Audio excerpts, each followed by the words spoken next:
Shalom Bapak Ibu, kembali lagi di MG Talk bersama kami. Kita kedatangan sore hari ini tamu istimewa, Pak Chandra dari Semarang. Kita sudah sering lihat Pak Chandra di gereja, terutama waktu Pak Daniel ada kan Pak Chandra yang sering nganter. Jadi satu-satunya autis Semarang ya. Dikenal juga dengan Wawan. Nah, ternyata Pak Chandra ini punya sedang mengembangkan tentang hidroponik. Nah, kemarin yang streaming Cirebon tentu kita dengar semua ya, bahwa Tuhan kasih tahu ke Bu Nani bahwa 3 tahun ke depan itu pekerjaan ataupun usaha yang akan betul-betul booming itu di bidang pangan. Selain karena yang memang dibutuhkan manusia untuk hidup, tapi juga disitulah akan Tuhan bukakan banyak sekali hal dalam hal pangan. Nah, bukan satu kebetulan hari ini Pak Wawan bersama kita mau belajar sama-sama tentang hidroponik, ya. Nah, jadi Pak Wawan sebagai narasumber kita akan sama-sama belajar dan kita akan sama-sama dengarkan, simak baik-baik ya. Oke, selamat sore Ko. Sore, apa kabar? Ya. Jadi kemarin kita dengar dari Bu Nani bahwa Tuhan akan bukakan banyak hal tentang pangan. Nah, memang pangan kan kita pikirnya tentang petani, sawah, dan orang yang punya lahan yang luas. Nah, tapi kalau kita yang keterbatasan lahan, mungkin cuma rumah atau tanah sepeta, itu apa solusi yang bisa diambil? jadi gini, hidroponik itu sebetulnya sama menanam biasa. Yang menjadi pembeda utama itu begini, mungkin dari bibit dan yang lain itu mungkin sama. Masalahnya itu Bibit sama ya, yang ditanam di tanah dengan yang bisa di sama, hidroponik bisa sama ya? beda. Oke. Itu kan saya tidak mempelajari dia sampai sedetail apa bibit ini khusus untuk hidroponik atau enggak. Tapi yang jelas membedakan itu hidroponik menggunakan cairan. Media tanamnya ya. Ya, media tanamnya.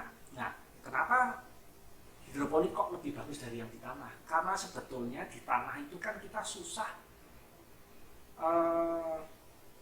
istilahnya tanah luas gini. Apakah ini rata semua? Kandungannya apa aja? Ratanya gimana? Kan susah. Mineralnya ya, mineral tanah.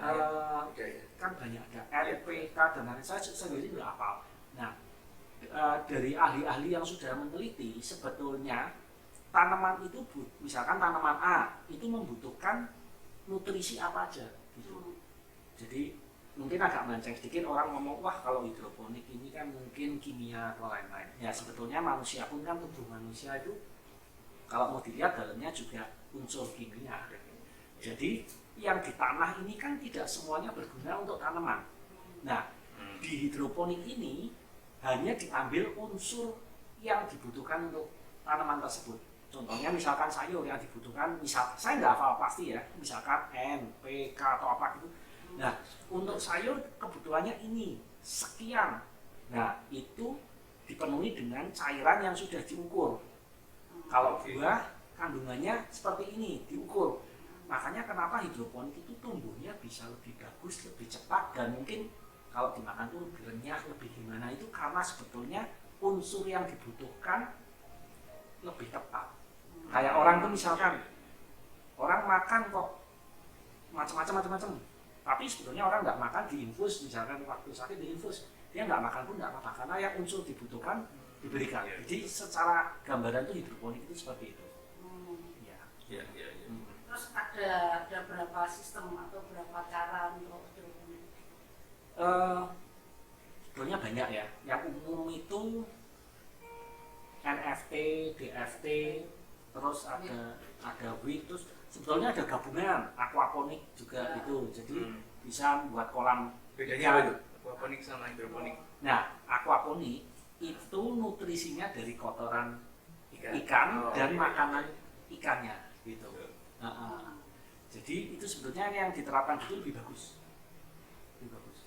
Ya, jadi bisa dua sisi ya. Ya. Perikanan juga dapat, sayuran juga dapat. Yang bagus lagi pembuangannya ini untuk Pupuk. pengairan sawah. Sebetulnya ada yang sudah terapkan itu, sebetulnya nggak jauh-jauh dari Solo. Ya, itu yang gede sekali. Ikannya dapat, tanamannya dapat, pembuangannya sawah. Dapat semua. Jadi like, semuanya tuh kepake ya. Ya. Kalau dari beberapa sistem itu kira-kira yang paling mudah yang mana? Tergantung tempat juga ya. Kan kalau misalkan rumahnya tidak memungkinkan, kita paksakan. Jadi gini, memang yang banyak orang bilang bagus itu NFT. Tapi semua juga harus disesuaikan. NFT kalau tempatnya terlalu kecil, apakah istilahnya itu worth it gitu lah. Nah, NFT itu apa? Nah, ini saya kan sini orang awam.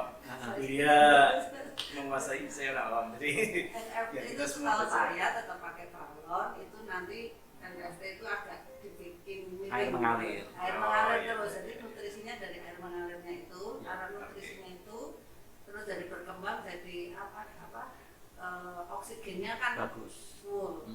Cuma itu memang setahu saya juga belum belajar. Kalau NFT itu kan harus pakai Listrik. namanya pompa listrik. Buat naik Nah, lagi ya. itu harus terus menerus sampai benar panen ya kok ya. Ya. Sampai Ya, panen. Nah, kelemahannya itu kalau sampai terjadi lagi listrik mati, nah itu ya biasanya Sama mati. sama.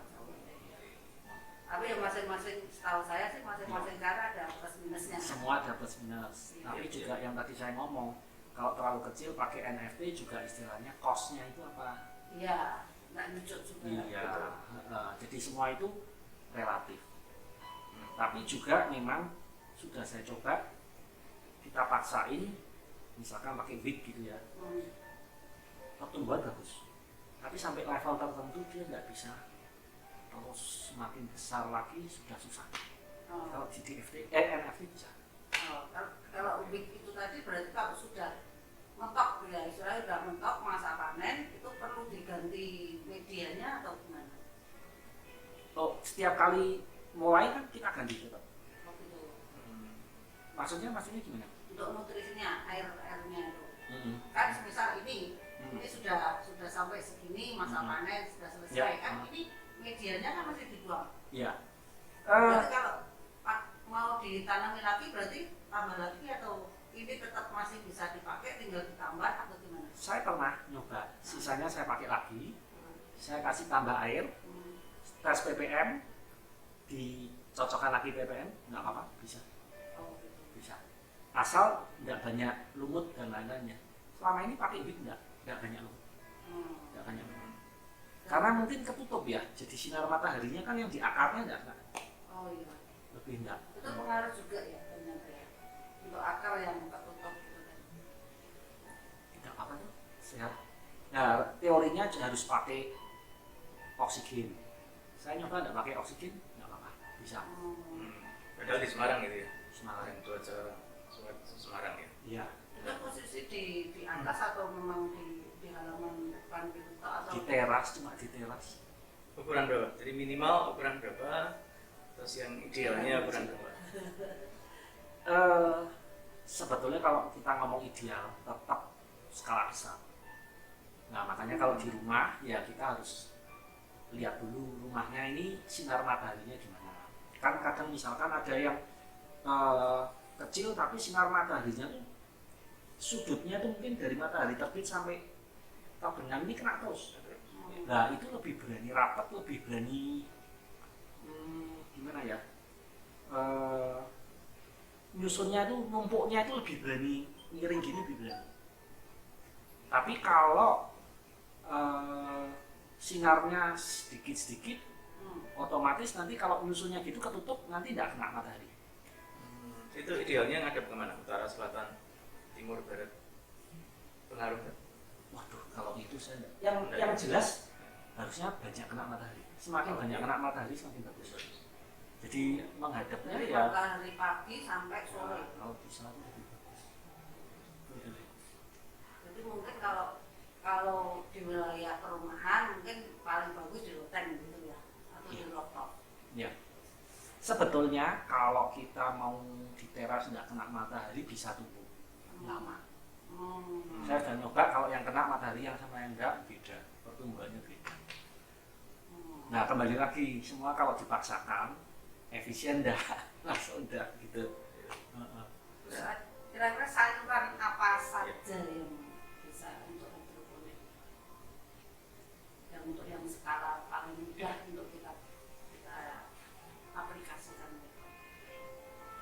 Biasa pakcoy, jaisim itu apa? Istilah apa? Rapid lettuce itu, ya. Red rapid itu lettuce yang biasa buat salad tuh yang ada merah, ada hijau, selada itu, Iya, itu juga gampang. Pagoda ya gampang. Sayur lebih gampang. Sayur lebih gampang. Kalau buah kendalanya memang teorinya itu hidroponik, tapi tetap lahannya harus agak luas atau lebih ribet ya. Misalkan nanti buah itu tinggi, harus dikawat, harus apa, kan nggak mungkin kuat batangnya.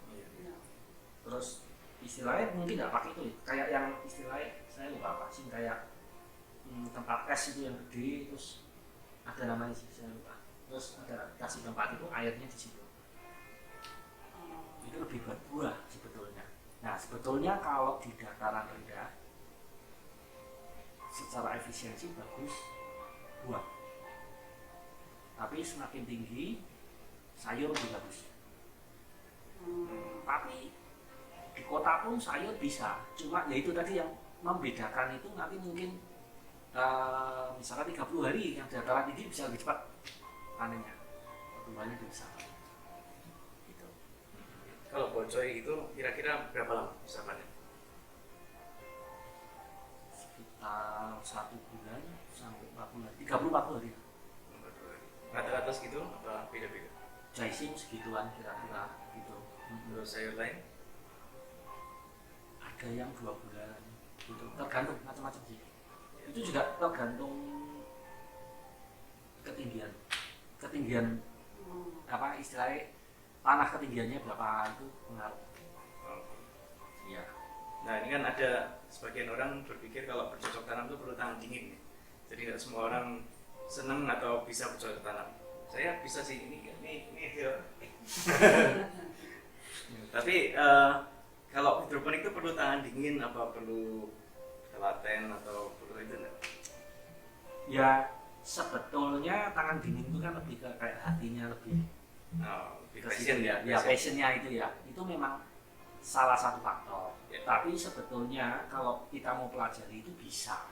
Jadi orang yang passionnya kurang pun sebetulnya bisa. Cuma kalau passionnya lebih, biasanya tuh hasilnya lebih bagus. Karena dia bisa ngerti ini kok daunnya kok seperti ini ya. Terus langsung dia, oh saya harus cek mungkin ppm-nya atau mungkin apa gitu kan, faktornya banyak gitu.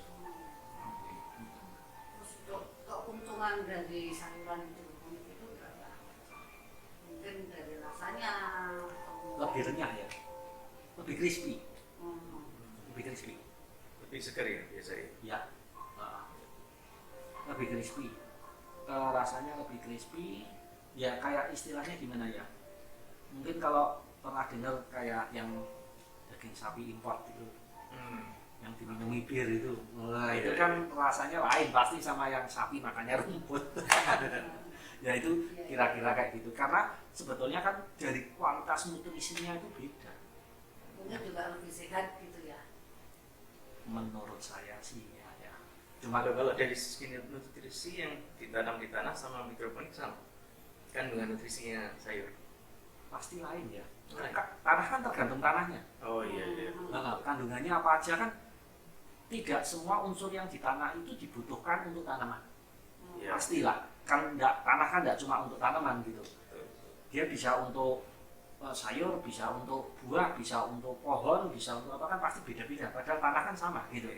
Sedangkan kalau untuk hidroponik pasti beda-beda. Nutrisi untuk sayur sendiri, untuk buah sendiri. Kalau Kak Maman sendiri sudah berapa macam sayur yang ditanam di rumah? Sebetulnya saya tidak banyak. Itu ada pakcoy, terus jaisim, itu lettuce itu yang selada itu, terus apa? Pagoda, Tapi saya lebih cenderung untuk mencoba itu, misalkan Pak Coy, saya itu lebih dari sekali panen. Jaising juga lebih dari sekali panen. Mulai sejak kapan? Mulai mengembangkan gitu. Sejak ya ribut lockdown itu. Nah, sebenarnya saya pergi nggak masalah, cuma kan mau pergi kemana lah, kan jika nggak bisa akhirnya di rumah ya mainan kayak gitu kan. Saya ingat wah dulu pernah mempelajari itu, saya coba gitu. Jadi misalkan ya, pertamanya kan saya coba satu lubang itu saya isi 2, terus pernah saya coba satu lubang isi 1, hasilnya gimana? Ternyata yang isi 1 ini pada waktu panen ditimbang dengan yang isi 2, berat yang isi 1. Karena mungkin penyerapannya kan istilahnya cuma buat 1 gitu loh, kalau 2 kan dibagi 2. Sebetulnya sama dia terlalu berimbitnya. Tapi ada jenis tertentu yang memang satu lubang isinya beberapa. Kayak misalkan seledri atau apa, seledri agak lama sih. Akhirnya seledri ini saya taruh di tanah. Nah, males. Ya sekarang tumbuh, cuma males ngurus ini kan ya jadi lagian kan nilainya murah. Tapi yang kawan-kawan apa namanya tanam di rumah itu untuk konsumsi sendiri apa yang memang juga dijual atau gimana? Saya senang belajar, jadi lebih untuk belajar. Seringnya saya bagi-bagi malah. Sama. Bagi-bagi. Iya. Tapi harga jual sendiri lebih mahal ini ya, yang hidroponik daripada yang di tanah apa gimana? Harusnya. Cuma kalau kita tidak bisa jual ya kadang bisa lebih murah gitu. Nah, makanya kadang kan saya lebih banyak itu mempelajari sama mencoba gitu. Karena nanti untuk skala yang lebih besar, istilahnya saya sudah trial error gitu. Karena seperti ilmunya dulu gitu. Iya, dari ininya kan teori aja kan nggak cukup. Kita perlu praktek. Nah, dari praktek itu kita justru banyak pengalaman. Kita belajarnya nggak dari satu tempat, tapi dari beberapa tempat gitu. Jadi, oh ini gini, setelah kita praktekkan ternyata buat kita cocok yang ini misalkan. Untuk jenis ini seperti ini gitu. Nah demikian Bapak Ibu, ternyata lahan kita di rumah maupun di manapun lahan yang kosong dan tidak terpakai bisa digunakan, dimanfaatkan untuk menanam hidroponik, dan hasilnya bisa dimakan sendiri, bisa buat jadi berkat buat orang lain, bisa juga dijual. Nah tinggal bagaimana pengembangannya nanti. Nah kita akan lanjutkan bincang-bincang kita dengan Pak Wawan. Sebelumnya ada pengumuman, nanti hari Minggu kita akan ibadah seperti biasa di PIK jam 10 pagi. Kita akan dilayani oleh Ibu Melani dari HTE. Ya, jadi pastikan Bapak Ibu Saudara bisa datang. Ibu Melani adalah termasuk dalam tim pengajar ya di HTE, jadi divisi pengajaran. Oke, jam 10 pagi di PIK MyTicket. Ya, kita lanjut ya. Nah, terus kira-kira modalnya besar nggak kalau mengembangkan hidroponik? Apa aja yang dibutuhkan terus? Kalau untuk mencoba, murah sekali. Tapi begitu kita mau langkah ke skala yang besar, nah itu yang kita mungkin perlu instalasi dan lain-lain itu. Yang kalau misalkan kayak WIG itu sangat murah sekali, karena kan kita cuma pakai styrofoam bekas buah anggur, kita kasih lubang. Nah kadang efektif itu 8 lubang. Cuma saya punya yang 8, punya yang 15 lubang. Jadi kalau masih kecil sudah semai keluar, kalau sudah keluar 4 atau 4 daun kita pindah masuk ke yang 15 dulu. Nanti sudah cukup penuh baru di penjarangan ke yang 8. Jadi kan efisiensi tempat. Nah yang bagus itu harus ngatur, intinya jangan misalkan kita punya tempat sekian, sekali tanam penuh, sekali panen selesai, habis itu nggak pernah panen. Sebetulnya jangan gitu, tapi berurut. Jadi kalau bisa, makanya kalau yang besar tuh kalau bisa tiap hari panen. Jadi tiap hari dapat yang sudah besar, yang belum tinggal nanti beruntun. Jadi mungkin dalam satu apa namanya, satu media itu mungkin tidak sama waktu menyemainya ya. Iya. Ini minggu ini minggu pertama, ini minggu kedua, Ya, minggu ketiga. ya, Jadi ya, nanti betul. ini. Cuma kalau kita belajar ya mau sekali ya tidak apa-apa. Cuma menurut saya sistem yang seperti itu kalau untuk bisnis kurang bagus. Karena nanti dilihat dari sisi customer itu kita tidak konsisten karena keadaannya hanya sekali gitu. Oh, oke. Ya. Iya, iya. Terus kalau pengalaman dari Komang sendiri, waktu kan sebelum disemai di robbol itu kan mesti bibitnya itu ada yang sistem direndam dulu Ya. dengan POC atau air mineral atau gimana? Direndam nggak direndam bisa semua. Cuma teorinya ada yang bilang kalau direndam sebentar aja itu kalau yang ngapung dibuang, itu yang ngapung itu tidak bagus, bakalnya tidak bagus. Iya, iya. Daripada nanti buang-buang waktu, yang ini tidak usah dipakai, yang dipakai yang tenggelam. Nah itu langsung kita masukkan di rockwool itu. Nah, diemin 1 hari kan sudah mulai pecah gitu, 2 hari paling lama sudah bisa kita jemur. Karena kemarin sempat belajar ya, kayak bibit dari kangkung sama bibit dari apa namanya pakcoy itu kan beda. Kalau kangkung kan agak keras, agak Ya. besar. Kalau pakcoy kan kecil. Ya. Jadi perlakuan dari bibit ini sendiri berbeda gitu loh. Itu benar apa enggak? Perlakuan yang gimana maksudnya? Nah, kalau misalnya gini, karena si kangkung ini bibitnya lebih besar dan lebih apa namanya keras, perlu umpamanya perendaman perlu berjam. Oh ya. Kalau yang ini kan Pak Coy kan nggak perlu direndam gitu bisa. Sebetulnya gini, yang saya tahu loh, kalau kangkung itu 1 lubang nggak 1. Iya. Tapi kalau Pak Coy, saya sudah nyoba mending 1. Nah, sebetulnya pada waktu kita masukkan di rockwool ini kan harus basah terus. Itu kan sama saja direndam. Gitu. Oh iya. Jadi rockwool ini harus basah terus. Oke. Iya, iya. Sama. Cuma rendam itu untuk ya. Kalau yang saya tahu Pak untuk milih bibit ya. Jadi yang bagus itu tenggelam, yang kurang bagus mengapung. Kalau dulu cambah saya pernah ya nyoba, tapi itu sangat tidak cocok. Ketika Tambah kacang hijau. kan pakai kacang hijau masukin botol kan direndami air kok kalau itu. Terus itu ya itu Harga jualnya juga. Harganya murah. Iya. Semua orang bisa lah. tidak cocok itu. Tapi untuk pangsa pasar dari sayuran hidroponik sendiri untuk saat-saat ini bagaimana? Menurut kawan-kawan. Jadi gini ya, kalau sekarang kita sedang ngomong mulai ke arah bisnis. Menurut saya semua itu harus punya plan sama punya plan sama harus punya wawasan yang agak jauh. Ya ini kalau pendapat saya, kalau menanam itu bisa dipelajari dan menurut saya mungkin tidak terlalu susah ya. Kalau kita ditutorin sebentar itu gampang. Yang susah itu nanti secara bisnisnya.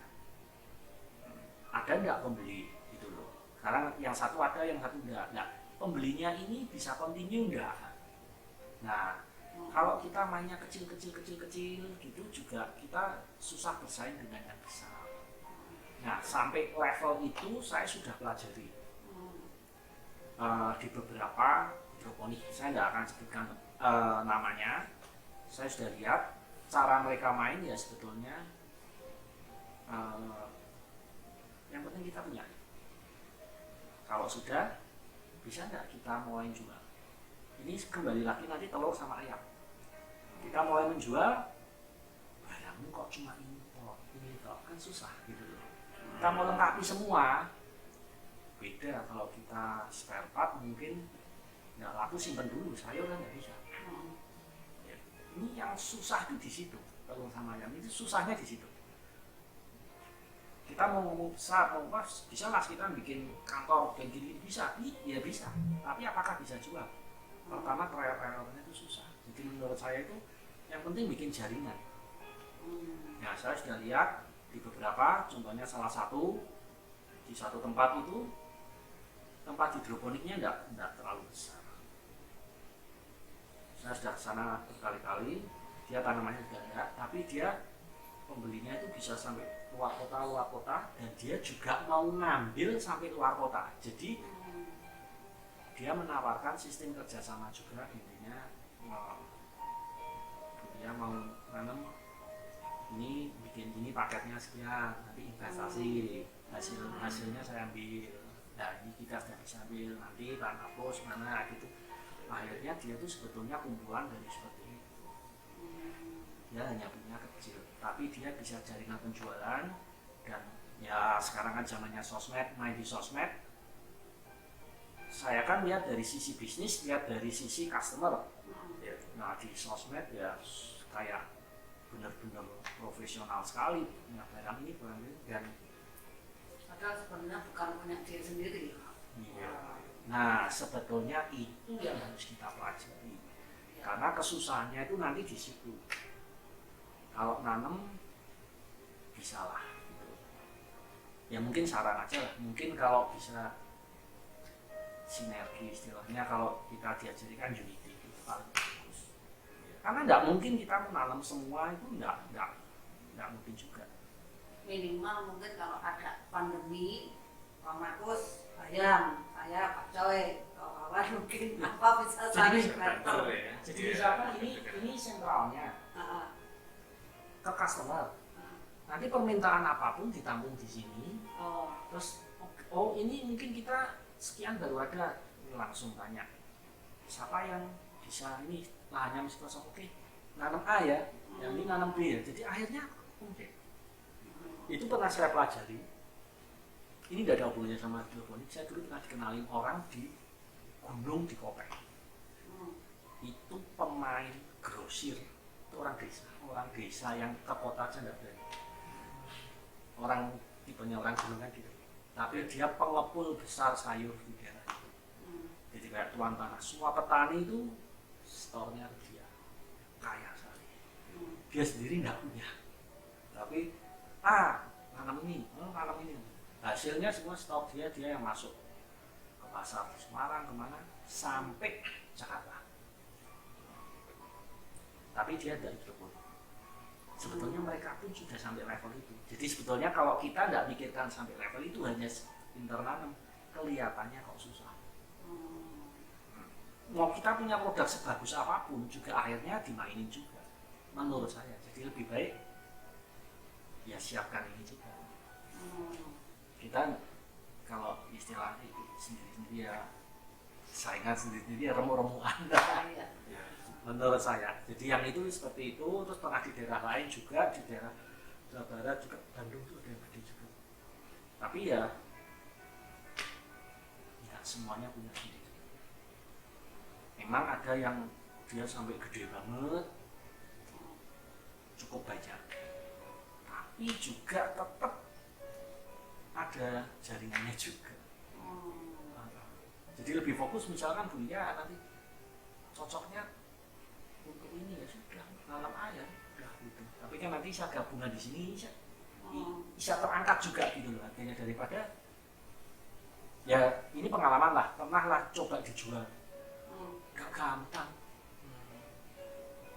Orang menjual beli harga berapa tapi tanyanya tuh mungkin sampai 100 kali repot gitu, harganya tidak seberapa gitu. Ke customernya susah gitu. Tapi begitu sudah ada jaringan, misalkan ke modern market atau apa, nah itu lumayan. Ya tidak harus modern market, ke kafe, ke apa gitu. Ke rumah tangga pun sebetulnya bagus. Kan tinggal mereka percaya enggak gitu. Dan sebetulnya cost-nya itu untuk produksi tidak mahal sih. Tidak mahal. Cuma ya tadi seperti saya ngomong, skalanya berapa? Skala kecil ya cocok pakai ini, kalau semakin besar ini. Ya, misalkan NFT kalau kita skalanya kecil, menurut saya ya investnya, peralatannya berapa mau kembalikan. Cuma keluarnya 40 titik, 40 titik satunya berapa mau kembali berapa gitu. Saya sudah mempelajari itu. Jadi kosnya berapa untuk bikin satu peralon itu yang 4 meter itu. Nanti kalau susun 5 berapa itu saya sudah. Tapi memang memang ya kosnya mahal dulu Nah, yang di situ. ya kalau terlalu kecil nggak worth it lah pakai gitu. Sama yang perlu diperhatikan masalah serangga. Ya.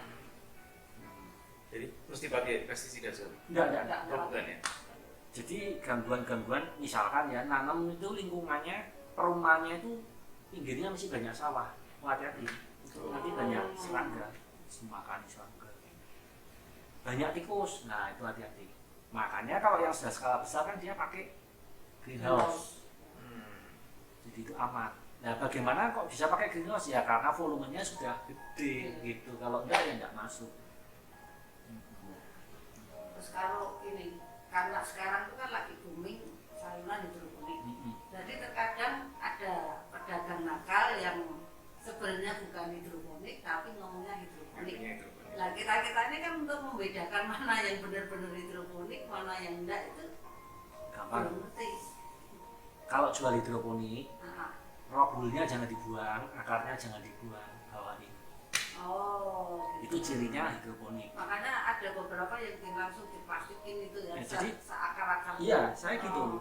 Jadi sama akarnya diambil, celupin air, masukin plastik, ikat. Akar sama akar, rohul sama apa? Kain flanelnya kan masih ada. Iya. Ya ngomong sendirilah, sebetulnya beratnya ditambahin. Oh. Tapi sebetulnya itu yang membedakan antara itu hidroponik sama enggak. Jadi kalau yang enggak hidroponik mau nempelinnya gimana kan enggak mungkin. Iya. Kalau hidroponik masih ada ini. Kan ada yang kadang nakal itu apa namanya, akarnya dipotong terus ini ditaleni, Iya. tulisannya hidroponik Nah, gitu loh. itu Galak-galaknya. ya sama dilihat ya. Kalau hidroponik biasanya bersih kali sampai batang yang mau sampai akar bersih. Kalau yang tanah kan nggak bisa. Ini bisa bersih terus akarnya. Nah akar yang bagus putih sampai panen tuh putih. Coklat dikit nggak apa-apa. Tapi ini sudah coklat tua kurang sehat. Akar itu kadang dilepas tuh susah. Kalau nempel di rokok itu ya? Enggak. Netpot. Iya. Netpot. Netpot. Oh, Nah, netpot. uang netpotnya itu sampai harus dipotong karena terlalu besar akarnya. Maksudnya serabut, tapi kan terlalu besar Iya. kan nggak bisa, nggak cukup masuk netpotnya. Iya. Ya, menarik Bapak Ibu, semakin menarik perbincangan kita. Jangan lupa nanti jam 7 malam setelah acara ini kita ada doa bersama untuk DIY. Kemarin kita ganti hari, harusnya Selasa, tapi diganti hari ini karena kemarin ada ibadah bersama dengan Sion Cirebon dengan Bunani. Jadi nanti jangan lupa jam 7 malam ya. Kita akan sama-sama doa untuk DIY dan angkat DIY di hadapan Tuhan. Ya, jangan lewatkan. Oke. Terus kira-kira plus minusnya apa? Jadi kalau untuk kita mungkin tertarik tapi masih belum mantap, kira-kira plus minusnya apa dan apa yang bisa membuat ini terus ayo kita coba gitu. Maksudnya Jadi plus minus untuk hidroponik ini apa kalau Ya. dijalankan? sebetulnya kalau bisnis kayak hidroponik sayuran ini kan memang prospek ke depan bagus karena kan makanan sehat dan lain-lain. Menurut saya bagus. Ya mungkin kalau Pak Markus mau koordinir bagus ya karena kan ya mungkin saya bagikan ilmu nggak ada masalah, saya ngajari nggak masalah. Sebetulnya yang paling mahal itu kan belajarnya, bukan masalah biayanya, waktu dan lain-lain tuh daripada Iya. kelamaan lah. Eksperimennya. Daripada kelamaan itu kalau mau gitu sih nggak masalah, bisa sih gampang. Cuma ya siap-siap lah, maksudnya pertama itu jangan mengharapkan terlalu banyak karena kan yang susah tuh jual gitu loh. Nah mungkin hasilnya kalau di supermarket bisa berapa jualnya, kita mungkin belum bisa. Nah itu mungkin nanti bisa dipikirkan untuk membuat jaringan pemasaran atau gimana supaya bisa terkoordinir dan harganya bisa bagus gitu. Tapi kalau mau dicoba nggak ada masalah, tapi sistem apa yang terbaik menurut saya disesuaikan dengan lahan masing-masing ya. Jadi kalau lahannya memungkinkan memang NFT bagus, tapi kalau jumlahnya terlalu kecil susah. Kalau DFT kan mirip dengan NFT, cuma di perawalnya itu ada nggak langsung keluar, tapi kayak dropnya ini kan di tengah gitu. Jadi seandainya listrik mati itu masih ada sisa air di dalam, Ya. gitu. Jadi nggak apa-apa gitu. Tapi kalau NFT sama sekali habis airnya. Terus ya. Ya, ya kalau weak nggak, malah cuma kayak orang direndam di bak gitu. Iya. Ya mungkin kalau tempat saya nggak apa-apa, itu kan karena satu styrofoam kecil. Kalau terlalu besar kayak di kolam mungkin dia harus oksigen cukup ya, karena kan kemakan banyak ya, tanaman mungkin nggak cukup. Saya sudah nyoba tanpa oksigen nggak apa-apa, bisa bagus. Itu untuk satu styrofoam itu sekali panen bisa, nutrisinya bisa. Bisa. Sekali toh. Bisa. Nah teorinya tuh memang, misalkan teorinya banyak. Ada yang bilang ppm-nya tuh satu aja. Misalkan 1200, sudah 1200 terus. Tapi ada yang bilang kalau pertama 800, nanti 1000, nanti 1200. Ya banyak teori. Kalau orang sendiri pakai yang mana? Saya coba semua sih. Oh, Nah, yang lebih efektif yang mana? tergantung tanamannya. Oh, Tergantung tanamannya. ada karakteristik Iya. sendiri. Tapi saya coba, misalkan sekali nutrisi saya sih sampai panen bisa. Dalam arti memang pada waktu air ini pasti menyusut pada waktu dia besar, karena dia menyedot banyak. Semakin besar itu semakin sering harus diisi air. Nah pada waktu diisi air, sebelum diisi air, waktu surut itu ppm-nya sudah naik, bisa sampai 2000. Berarti tidak perlu ditambahin nutrisi lagi. Sama air kok. Saya tambah, ternyata kok masih dalam range, misalkan 800 atau saya biarin gitu, nggak apa-apa. Terus ada teori yang bilang kalau mau panen, seminggu sebelum panen airnya diganti pakai air biasa yang netral.